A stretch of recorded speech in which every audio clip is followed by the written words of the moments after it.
Film ini dimulai di tahun 1910. Ada sebuah kompetisi balap sepeda yang diadakan oleh pemerintah kolonial Jepang di Korea Selatan. Ketika itu, Korea Selatan atau Joseon tengah menjadi tanah jajahan Jepang. Sudah 6 kali kompetisi ini diadakan, pesertanya terdiri dari orang Jepang dan orang Korea Selatan. Namun, orang Korea nggak pernah menang sekalipun di kompetisi ini. Bahkan, di tengah lintasan pun, pembalap mereka dihina dan dijatuhkan, sehingga orang Jepang yang memenangkan balapan.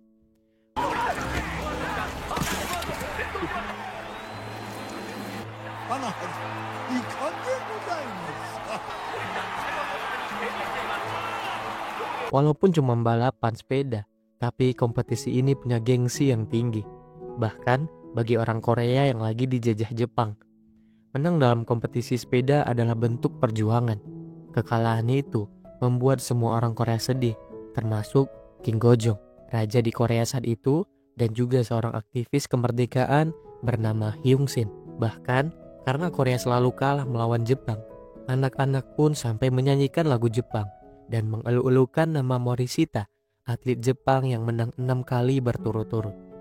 Kompetisi balap sepeda ini pun menyita perhatian para tentara pejuang kemerdekaan. Karena ini lebih dari kompetisi balap sepeda. Bahkan ada gagasan untuk memanggil relawan nasional untuk menekan pertandingan sepeda ini. Karena orang-orang Korea mulai terobsesi dengan kompetisinya, mereka ingin langsung berperang dengan Jepang. Namun tiba-tiba seorang pria bernama Jae-ho pun datang. Dia mengatakan jika mereka melawan Jepang di medan perang, pastinya mereka akan kalah. Satu-satunya jalan adalah mengalahkan Jepang dalam kompetisi sepeda ini. Tentu saja orang-orang gak setuju dengan idenya Jae-ho. Apalagi mereka gak punya atlet yang bisa ngalahin atlet Jepang. Orang-orang pun keluar meninggalkan Jae-ho. Setelahnya, Jae-ho menyampaikan pesan pada Hyung Shin, keponakannya, bahwa dia hanya ingin merubah dunia lebih dari sekedar membunuh. Sementara itu, cerita lain datang dari sebuah desa di mana ada seorang pria bernama Bokdong. Sehari-hari dia berprofesi sebagai penjual air. Waktu itu airnya nggak laku dikarenakan orang-orang udah membeli dari pedagang lain. Ternyata pedagang lain menjual airnya dengan sepeda. Pantas aja Bokdong kalah cepat karena dia harus berjalan jauh ke sumber air, sedangkan pedagang lain menggunakan sepeda. Waktu itu, sepeda menjadi alat transportasi baru yang enggak semuanya orang berani untuk mengendarainya. Bokdong pun pengen banget memiliki sepeda yang dijual. Keberaniannya mencoba sepeda pun membuat kagum orang-orang. Setelahnya, dia pun melakukan test drive. Walau dia mengalami kecelakaan, Bokdong senang banget dengan pengalaman pertamanya itu.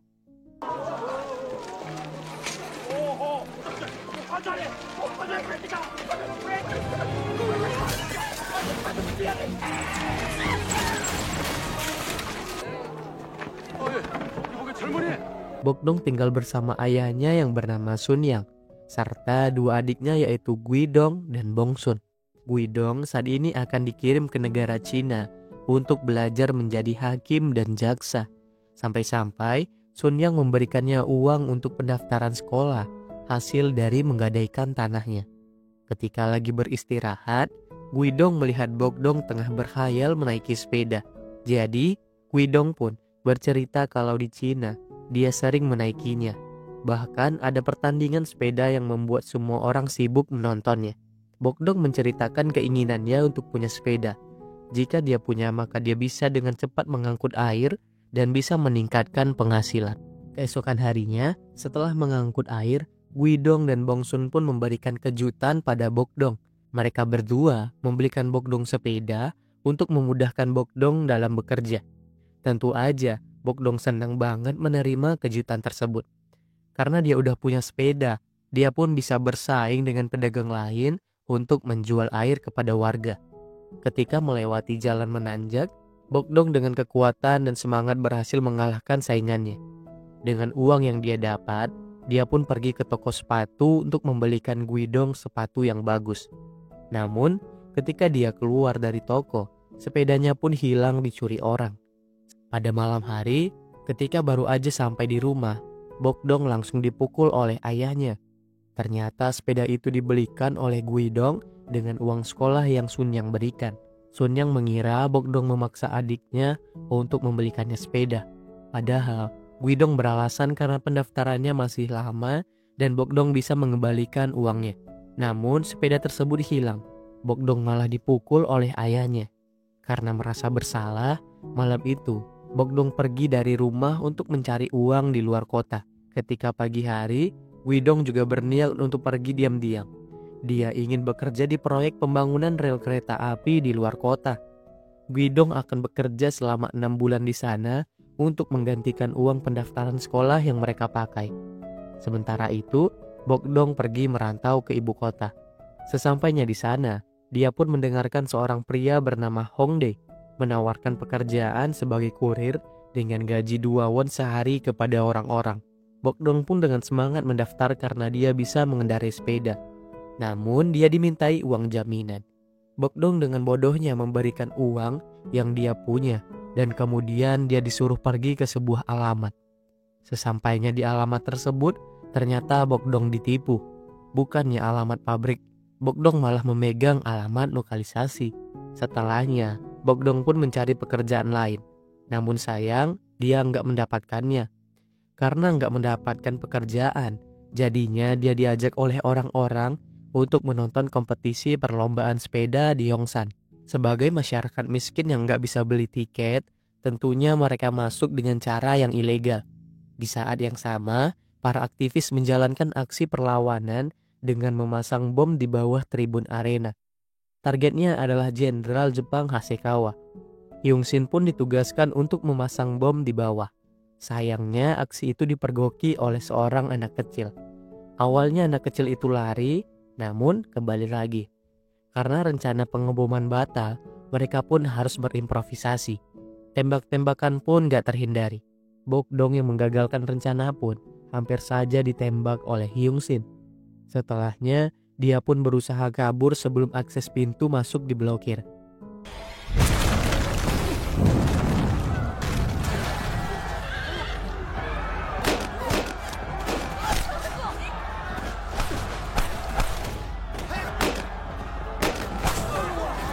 Ketika Bokdong lagi beristirahat, dia melihat selebaran yang mencari atlet sepeda. Dia pun langsung pergi ke tempat tersebut. Tempat ini adalah sebuah tempat pelatihan yang dibangun oleh Jae-ho untuk menemukan calon atlet yang bagus. Namun, Jae-ho dan Kyung-ja belum mendapatkan orang yang hebat dalam mengendari sepeda. Singkatnya, Bokdong pun langsung mendapatkan kesempatannya. Dia pun diadu dengan peserta lain. Bokdong kaget ketika Hongdae juga ikut dalam seleksi tersebut. Dia pun meminta Hongdae untuk mengembalikan uangnya. Mereka berdua pun lolos seleksi. Setelahnya, mereka pun dipersilahkan untuk tinggal di kamp atlet. Selain tempat tinggal, mereka juga diberikan makan di sana. Di malam itu, Hyung-shin mengunjungi pamannya. Jae-ho menawarkan Hyung-shin untuk bergabung dengannya mengurusi departemen perdagangan. Namun, Hyung-shin menolak. Jae-ho masih berkeyakinan walaupun mereka dijajah, dia masih mengandalkan sepeda untuk mengubah negaranya. Jae-ho pun memberikan uang pada Hyung-shin sebagai sumbangannya untuk para aktivis. Hyung-shin menerimanya dan kemudian pamit pulang. Suatu hari di pasar, orang-orang Jepang yang dipimpin oleh Sakamoto pergi untuk membersihkan orang-orang tentara kemerdekaan. Satu persatu dari mereka dibunuh. Hyung-shin pun menjadi salah satu orang yang dicari. Ketika itu, dia bertemu dengan ketua aktivis bernama Domin. Hyung-shin melaporkan rekan-rekan mereka yang udah dibunuh. Hyung-shin juga memberikan uang pada Domin dari Jae-ho. Domin menyuruh Hyung-shin untuk berhati-hati karena Sakamoto udah mulai bergerak. Di tempat lain, Jae-ho melatih atlet-atletnya. Jae-ho pun menaruh perhatian pada Bokdong karena caranya membawa sepeda. Jae-ho dikabari kalau pergerakan aktivis sudah mulai dibatasi, bahkan Domin dan Hyung-shin kini dalam pencarian. Di saat yang sama, tentara Jepang pun lewat. Jae-ho dimarahi karena mengendarai sepeda di jalanan tersebut. Untuk menenangkan tentara Jepang, kolonel ini pun menghina orang-orang Korea sebagai masyarakat yang rendah. Berbeda dengan kekaisaran Jepang yang beradab dan gak malas. Dia juga mengatakan, orang Korea yang ingin mengalahkan Jepang dalam perlombaan sepeda adalah hal yang mustahil. Malam itu, Jae-ho memeriksa para atletnya apakah sudah tertidur atau belum. Setelah Jae-ho pergi, Hongdae membangunkan Bokdong. Mereka berdua pun pergi membawa sepeda mereka masing-masing ke sebuah tempat. Ternyata, Hongdae membawa Bokdong ke tempat perjudian balap liar sepeda. Hongdae kemudian menyuruh Bokdong mendaftar supaya mereka mendapatkan uang. Singkatnya, mereka pun ikut dalam judi ini. Sebagai atlet, mudah bagi Bokdong melesat ke depan. Namun, ketika dia memimpin pertandingan, Jae-ho tiba-tiba muncul. Bokdong pun terjatuh karena udah membuat kesalahan. Bokdong pun diusir oleh Jae-ho. Bokdong pun meminta maaf karena dia nggak bisa menyerah saat ini. Dia meminta kesempatan kedua pada Jae-ho. Mengingat Bokdong adalah atlet potensial, Jae-ho pun memberikannya kesempatan kedua. Namun, untuk berlatih, Bokdong dikasih sepeda yang nggak layak pakai tanpa tempat duduk. Namun, Bokdong memperlihatkan bahwa dia memang nggak menyerah dan punya tekad yang kuat. Bokdong juga disuruh untuk menggerakkan sebuah mesin dengan tenaganya seorang diri. Hal itu membuat Kyungja jadi iba. Dia mendatangi Jae-ho untuk menyuruh Bokdong istirahat. Namun siapa sangka, hukuman yang diberikan oleh Jae-ho adalah sebuah latihan khusus untuk Bokdong. Karena dalam olahraga sepeda, selain kaki, kekuatan tubuh bagian atas juga akan berpengaruh besar. Singkatnya, pada suatu malam, Jae-ho mengumumkan siapa saja yang akan dia kirim untuk ikut dalam kompetisi sepeda. Dan yang terpilih adalah Byung-chul. Biasanya, Jae-ho cuma mengirimkan satu atlet saja. Tapi di malam itu, dia menyebutkan nama lain yaitu Bokdong. Ketika di ruangannya, Jae-ho memberikan Bokdong seragam bertanding. Dia pun mengharapkan yang terbaik dari Bokdong di kompetisi besok. Bokdong pun sangat berterima kasih pada Jae-ho atas kesempatan ini. Sementara itu, Hyung-shin dan Domin berpura-pura untuk pergi ke bank. Ternyata ada orang Korea yang menjadi musuh bagi negaranya sendiri. Seorang pria bernama Jae-pil sengaja menaruh harganya yang tidak masuk akal bagi orang-orang Korea yang ingin menggadaikan tanah mereka untuk mengirimkan anak-anak mereka bersekolah di Beijing. Hyung-shin tahu bahwa uang itu adalah punya orang-orang Jepang. Sehingga orang Jepang akan memiliki tanah Korea secara perlahan. Rencananya ketika orang-orang akan pergi menonton kompetisi sepeda, mereka akan melancarkan serangan. Singkatnya, kompetisi pun dimulai. Saat ini, Morishita atlet Jepang sudah mengantongi 11 kemenangan beruntunnya.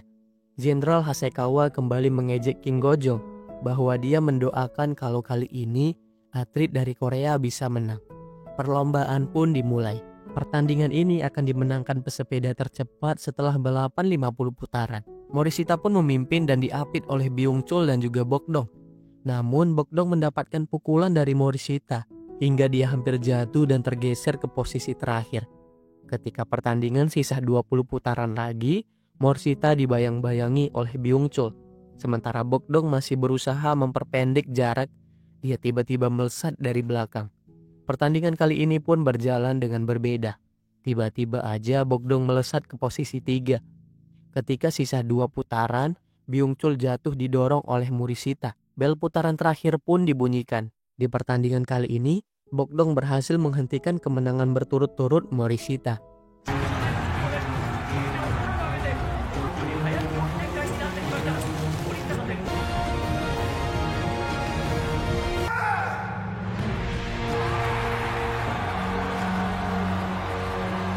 Sementara itu, di tempat lain, Hyung-shin pun menjalankan rencananya.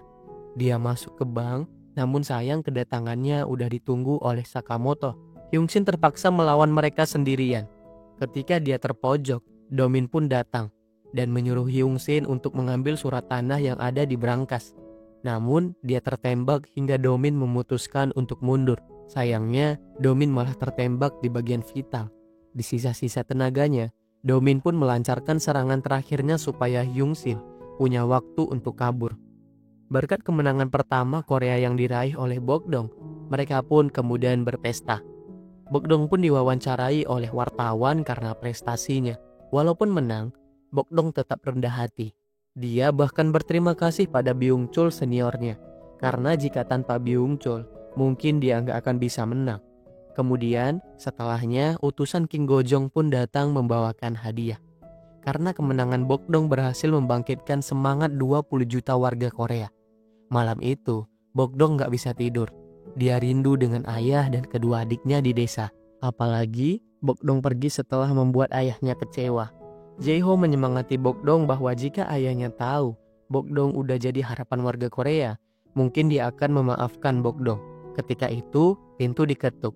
Ternyata Hyung-shin datang dengan keadaan luka parah. Jae-ho pun gak nyangka Domin, ketua aktivis mereka, meninggal dunia.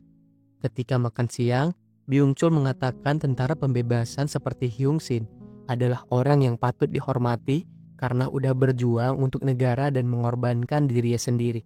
Karena itu, walau gak bisa bertarung dengan senjata, paling tidak mereka akan berjuang dengan sepeda. Kata-kata yang menyuntik semangat untuk Bokdong. Di pertandingan selanjutnya, niat Bokdong tidak hanya memenangkan pertarungan, tapi ini adalah perjuangan untuk negaranya. Waktu itu, Morishita masih dijagokan untuk menang karena dianggap kemenangan Bokdong kemarin adalah keberuntungan. Namun di pertandingan kali ini, dia menang kembali. Menang lagi dan menang terus. Walau ada usaha-usaha kecurangan yang dilakukan oleh pihak Jepang, Bokdong bisa mengatasinya dan menjadi juara tak terkalahkan. Suatu siang, Hyung-shin siuman. Ketika dia keluar, dia mendengarkan anak-anak bernyanyi lagu Bokdong sebagai raja sepeda. Waktu itu, Bokdong mencoba mengintip kamarnya Hyung-shin, namun dia kaget karena Hyung-shin sudah siuman. Di siang itu, Hyung-shin mengajak Bokdong jalan-jalan. Ketika melewati jembatan, Bokdong malu-malu karena mendengarkan anak-anak bernyanyi untuknya. Hyung-shin menceritakan dulu dia nggak percaya dengan paman Jae-ho yang mengatakan akan mengubah dunia dengan caranya sendiri. Dan saat ini, dia percaya ketika melihat anak-anak tersebut. Hyung-shin pun meminta Bokdong untuk berjanji supaya dia menang terus demi anak-anak Korea. Kabar kemenangan Bokdong pun sampai kepada Guidong yang lagi bekerja di pembangunan rel kereta api ketika dia enggak sengaja melihat surat kabar. Dia pun dimarahi orang Jepang karena enggak mau bekerja. Di lokasi itu, orang-orang Korea diawasi oleh tentara Jepang yang dipimpin oleh Katsura. Waktu itu, karena Katsura bosan, jadi dia pun merencanakan sesuatu.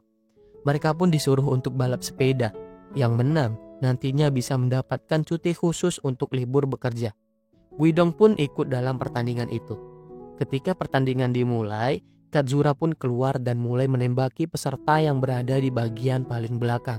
Ternyata mereka harus menang supaya selamat dari game ini. Guidong pun berusaha untuk melaju ke depan. Sayangnya, ketika itu Guidong kalah dan berada di posisi kedua. Dia pun ditembak oleh Katsura dan meninggal dunia.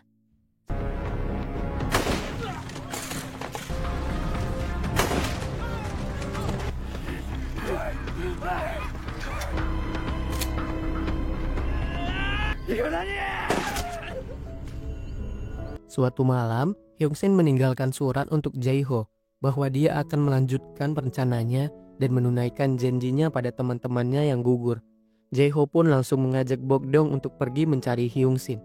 Sementara Hyung-shin, dia kembali menargetkan Jae-pil, orang-orang yang merupakan antek orang Jepang. Namun pengintaiannya pun ketahuan.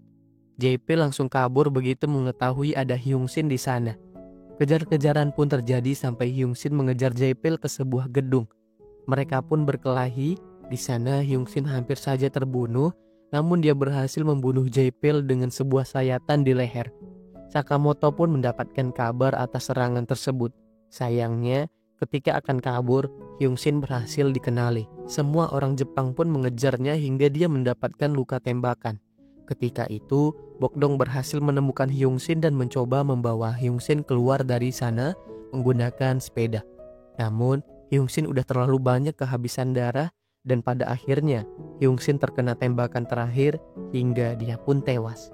Karena dianggap sebagai bagian dari tentara pembebasan, Bokdong pun ditangkap.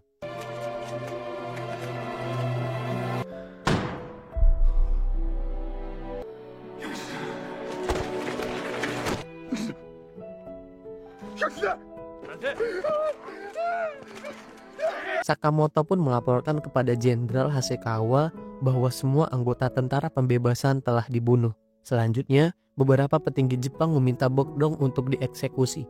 Namun, istrinya Hasekawa nggak setuju karena itu sama saja menuangkan minyak ke dalam api.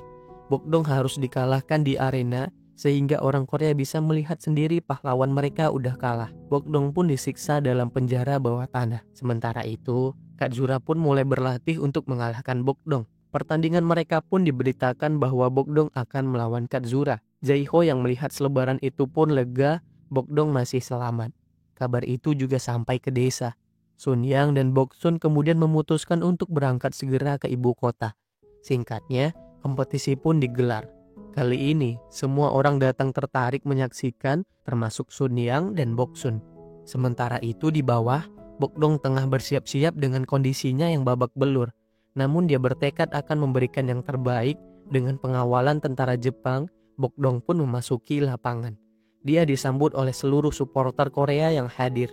Namun sambutan gak kalah meriah ketika melihat Katsura memasuki arena. Pertandingan pun dimulai.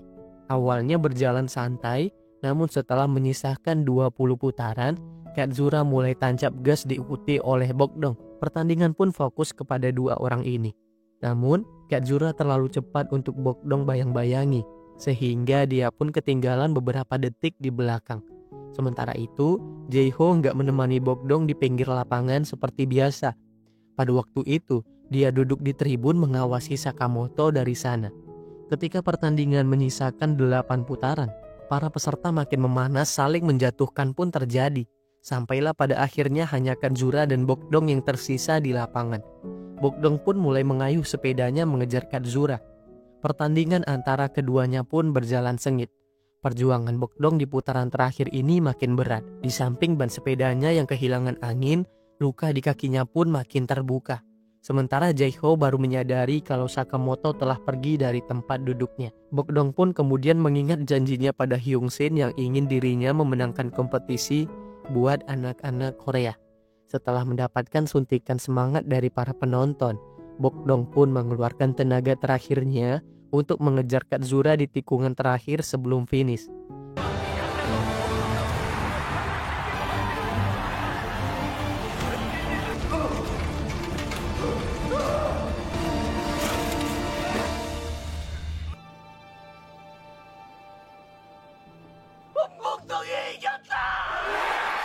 Setelah memenangkan pertandingan, Bokdong pun bangkit dan melemparkan sepedanya kepada Jenderal Hasekawa. Perbuatannya itu pun langsung mendapatkan serangan dari tentara Jepang. Namun, itu memicu perlawanan orang-orang Korea dari tribun untuk melindungi Bokdong, pahlawan mereka. Sementara itu, ternyata Sakamoto udah siap akan mengeksekusi Bokdong dengan sniper. Tapi, Jae-ho datang di waktu yang tepat dan langsung menembakkan peluru ke kepalanya Sakamoto sebagai balas dendam atas kematian Hyung-shin. Sambil melindungi Bokdong, orang-orang di lapangan pun kemudian menyanyikan lagu perjuangan. Walau harus ditembak oleh orang-orang Jepang, mereka yang berada di tribun pun semuanya langsung turun. Inilah awal perlawanan orang-orang Joseon atau Korea Selatan. Siapa sangka kemenangan Bokdong membangkitkan rasa persatuan rakyat Joseon sampai akhirnya Jepang pergi dari Korea di tahun 1945. Film pun selesai. Sampai jumpa di video alur cerita film kisah nyata lainnya. Jangan lupa like dan subscribe.